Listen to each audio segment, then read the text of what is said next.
Hello. Welcome to Graceful Grammar Lessons. This lesson will cover the words stuff and staff. Let's look at each one individually.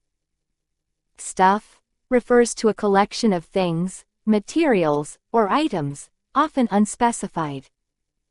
For example, I need to organize my stuff before the move. She has a lot of stuff in her backpack. Staff refers to a group of people employed to assist in an organization, like teachers in a school or employees in a company. For example, the school staff worked hard to prepare for the event. Our office has a friendly staff that helps with customer inquiries. To summarize, stuff is an uncountable noun referring to items or materials. Staff is a countable noun referring to a group of employees.